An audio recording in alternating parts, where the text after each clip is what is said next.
Promise Makunyane. I'm also known as Mrs. Law. Before you sign the divorce papers. I'm not, I'm married. This was never in my bingo cards. Ever. Like, I knew it was gonna end in tears, but I just thought it was gonna end in old tears. I didn't think it was gonna end in fresh new tears like this. And never ever in this public humiliation blast. Never ever. Just when you thought that you had it all together, you were able to cover here, you were able to close here, you were able to this. Oh, Mr. Makunyane was like, listen to me, Kedali, let me show you how it is done. But I think sometimes pride is a huge issue. Pride is a huge issue. Pride will make you go on to different rebrands. Pride will make you even go into victim mode. Pride will make you whatever. Literally, you need to just sit down and reevaluate yourself to say, you know what, I was actually a very shitty person. I have done shitty things. And maybe let me make a public apology. I was wrong. I didn't know certain stuff. And it's okay. You know why, ne? Because even us, ne, even me, there are certain things that the time that I was still young and I was still married, I didn't know. And I used to judge people. But the difference, I think, with me is that there are certain scenarios that I used to judge that I just never voiced out publicly. You know what I've noticed? Netando pretend. People on the internet like to pretend. I don't know what that pays. I don't know if like you get clouded, your entire judgment gets clouded, but you guys like to pretend. You guys know damn well that Promise Makunyane was mocking divorced women. It wasn't just about her being proud of being a married woman. She literally would say that she would never leave her marriage. She said that, unprovoked. She said it. You guys remember when she was speaking ill of her husband's baby mama? I said to my man, yeah, she's taking my man. Yeah, and I went back and took my man back. You guys remember that, right? Girls, girl. You remember when Owami would talk about her journey with having fibroids and all of that? And then Promise sat there and spoke on how she's barren, like she can't have children. You remember that? Very sensitive subject, very sensitive subject. Ne? And at the time, you guys were chanting, going to war, saying, no, we need to hear the other side of their story. We need to, and you got the other side of the story, right? It was about holding Owami accountable, right? You guys don't want to hold Promise accountable? You don't? You don't? You think it's absolutely normal that she is, well, she did claim that she's not divorced, and her husband is telling us that they are in the process of divorce. You think that's normal? It's not. It's not. You don't mind if you pretend, guys. I don't know how much pretending pays. I don't know. But Promise drove to go pick up a big guy for that interview. Not even, I don't know if she picked him up or she went and shot there at his location. Owami is doing nothing. Owami is playing very, very nice.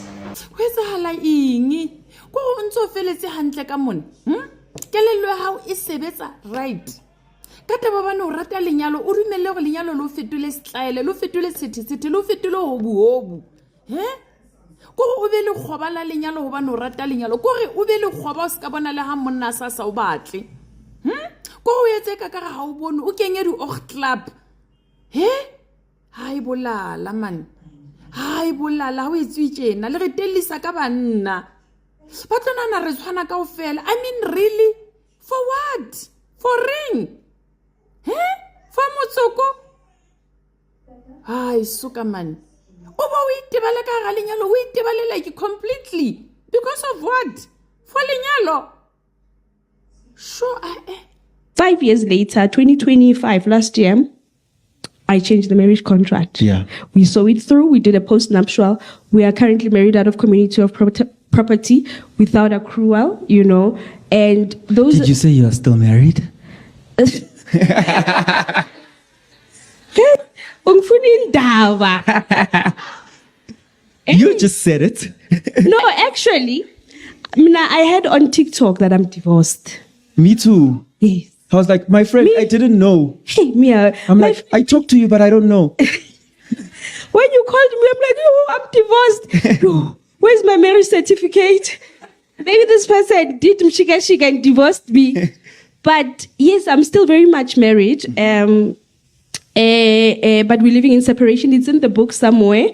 We're just separated, but we're still very much married. You know, after when this thing went live, I sent him the link. I was like, well done, big guy. You know, well done.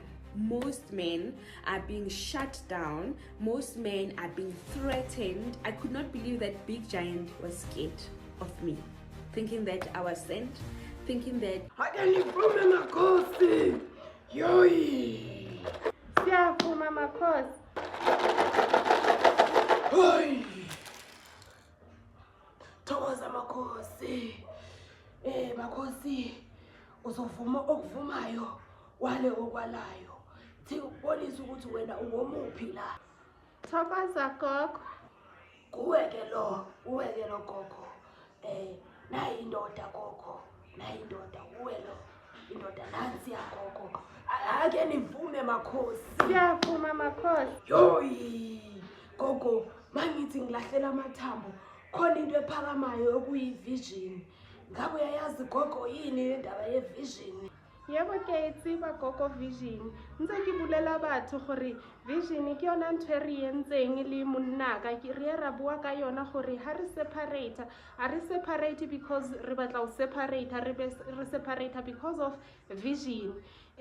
Batho aba understand ba tlhaloganye gore vision ke eng mara ke ntho tsa no division gore rona re a separate for vision re separate for division wa bona ngwaneso gore ne go jetsitse bona gore ya gona o tlhaela mo marapong wa bo rona re na le vision le monnaka thokoza gogo. Okay gogo, okay. Gogo, mangithi ngibheka lamathambo mina. Ngibona ngathi wena sowuhleli kwivision indoda ihambile gogo. Ayisabonakali nje indaba yakho nomshado gogo. Ake nivume makhosi. Yoyi. No gogo, you are probably making a mistake. Ke kopa o lahlele masapo hape gogo. Like there is no such we are very much married with my husband gogo. Okay gogo. Awuthi siphinde silahle amathambo gogo. Ngizwalahlele. Yazaza ngithi gogo ukuthi ngumuphi wena.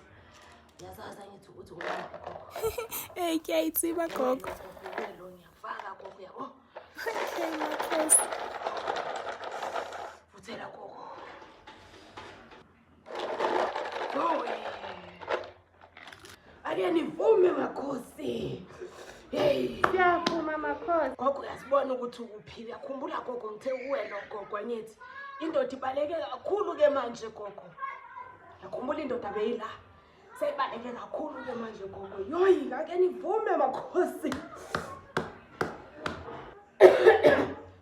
Yoyi.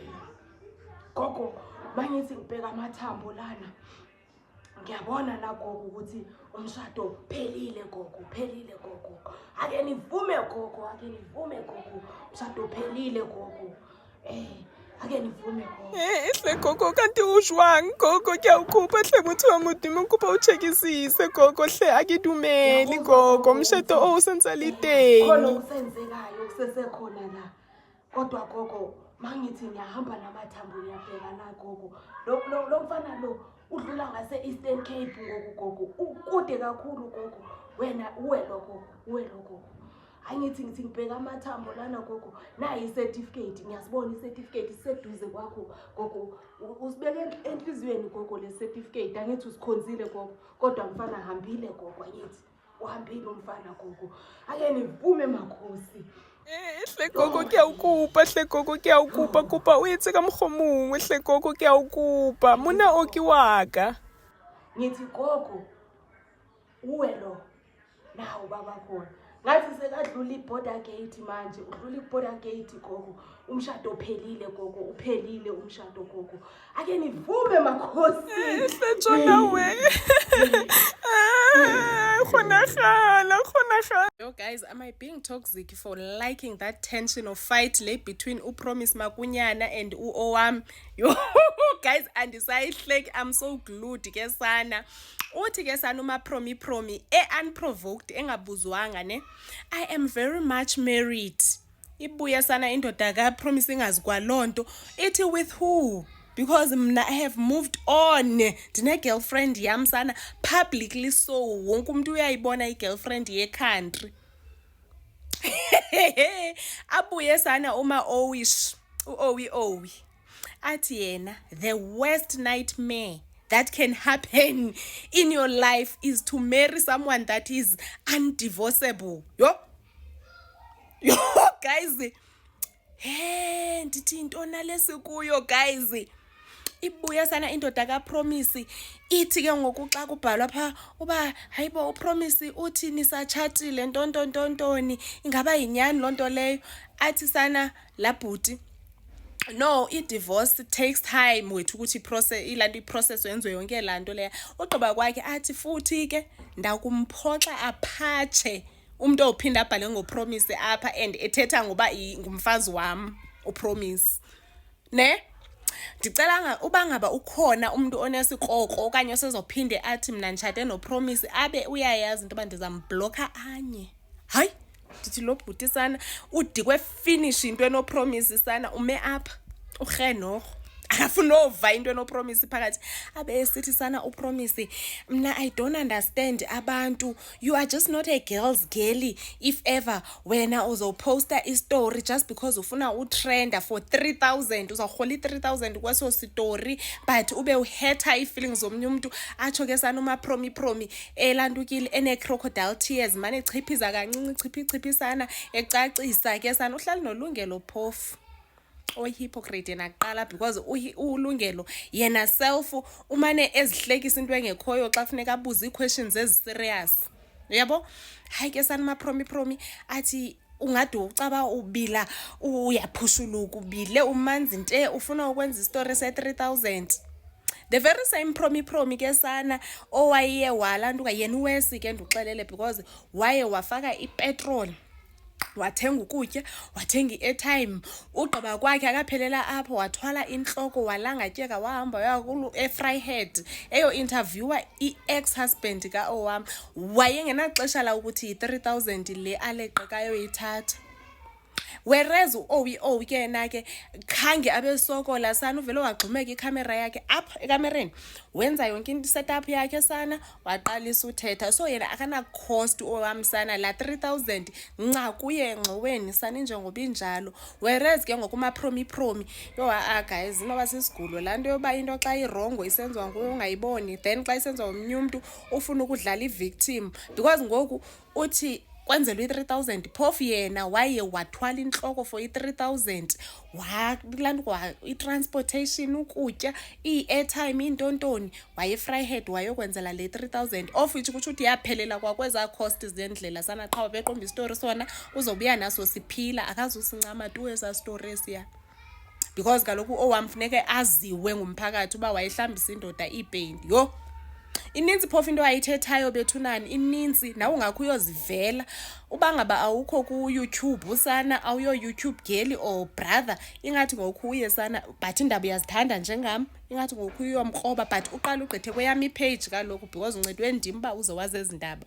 fulo kweyami page pha kulanduka ku YouTube it's life with Sia ufike phana usubscribe nje qha ushiya heart bese ugqitha ke mntase uleqe mntase hey uyaphoswa uleqe phana sana une videos eyi4 bazikho i5 sana esenza ngolanduka ngoPromi so uno 3000 abangapi une 3000 yokuqala 3 6 9 12 uba kana 12000 une 15 ngoku because senze 4 or 5 isana nca kuye ke sana uninja girl yo guys andiso ndiglued sana kweza story ndincamathele and ke sana mne endiyibonayo inightmare enkulu yileyo badelulu shem ithi indoda isithi ndincedeni sanundincamathisela kwezo zinto mna ndincedeni andimazi loo mntu lowo lavalwa sanucango abe elityhudi sesithi ndingumama kanana mna ndizawungena yo guys yo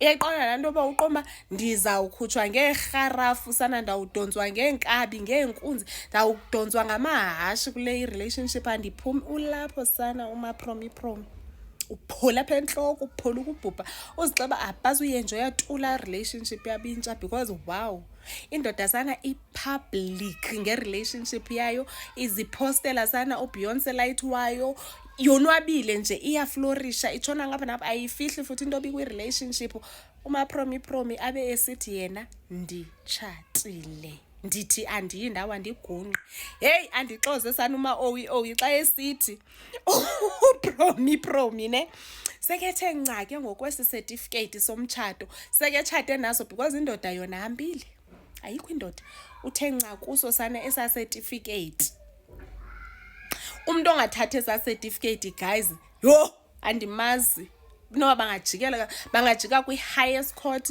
okanye bangalwa like yo kungaphuma nomphefumlo because uthi uma-owi esa certificate silalapha esifubeni esithe esasandla sigunqa funeka kuyosekuseni i-certificate silapha esifubeni yo guys andizoyoyiki le into ndizawuphinde ndibuye guys ndizonixeba seyimaxa ndawoni le into